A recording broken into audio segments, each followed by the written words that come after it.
Well, hey there, YouTube. Last Saturday, I posted a video on the Breakfast Club channel regarding my thoughts about U.S. Catholic League's top shit kicker, Bill Donahue, and others like him, who blame the Charlie Hebdo victims for their own murders.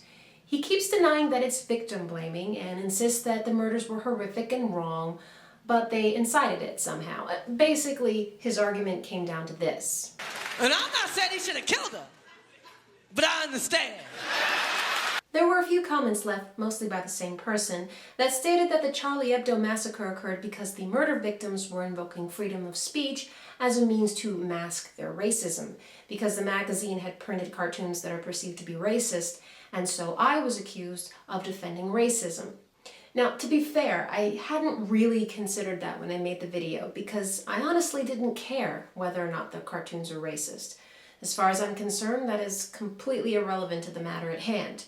But now I've been accused of defending racist publications, to which I say, you goddamn right I am. I defend everyone's right to freedom of speech and expression, and that includes being openly racist, sexist, homophobic, transphobic, xenophobic, and every other haterism you know of. That's coming from me, a half-black, half-Jew, female atheist with a gay boyfriend who's got tits. I am proud to say that I defend everyone's First Amendment right to be a fucking moron without fear of violent reprisal or suppression from the government. Because anything less than that is not freedom of speech and expression. Now, unfortunately, France has some bullshit hate speech laws, which makes it an offense to disparage particular ethnicities or groups, and that includes religions. However, the prospect of Charlie Hebdo's content violating those hate speech laws has been addressed before this massacre. In 2006, the magazine was sued by the French Council for the Muslim Faith. That suit was dismissed in 2007 when the court ruled that the magazine targeted terrorists and not all Muslims. Now, personally, I find hate speech laws to be contrary to the concept of freedom of speech and expression for the same reason that I find it absolutely repulsive to see people stopping short of coming to the defense of these murdered victims. If you cannot defend another person's right to speak or print material that you personally find objectionable, then you don't really believe in freedom of speech and expression for all. And if it is simply a matter of apprehension of being associated with said objectionable material, then you're also a coward.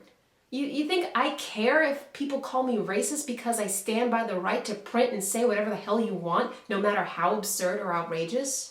It is precisely that which is considered offensive, by whom, that such a concept was designed to protect in the first place.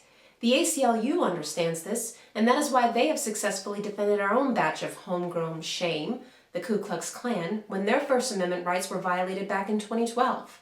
Just because I find bigotry to be as putrid as any other logical human being does not mean that I make excuses or allowances for those who try to violently or legally suppress it from being spoken or printed. Now, on the other hand, if the backlash is a social one, well, then that's a different story. I am all for making public pariahs of bigoted fuckfaces, and I dig a good scathing as anyone else. And why not? Those should be the consequences of expressing bullshit and hate, not killing and government censorship. You know, I very rarely get all America, fuck yeah, but I have to admit, on this issue, our country has done very well.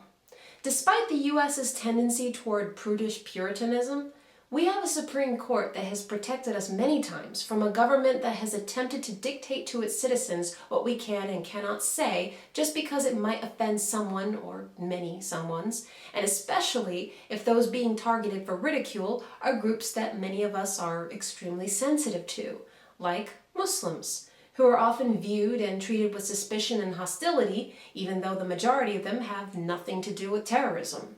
And like I said before, I'm a half-breed, so when I see a caricature of a big hook nose or whatever the fuck that's supposed to be, it does not escape my attention. But I would never want people to be threatened or harmed or legally forced into self-censorship. The absurd, the offensive, the truly fucked upness of bigotry will continue to test how dedicated people really are to the foundation of what makes a society truly free. And in my opinion, a lot of you have just failed. She was pure, every ounce. I was sure when a team bounced everywhere. always a winner, turn a gay. Preacher to a sinner, y'all. The one you want your mama to meet. She's a thief.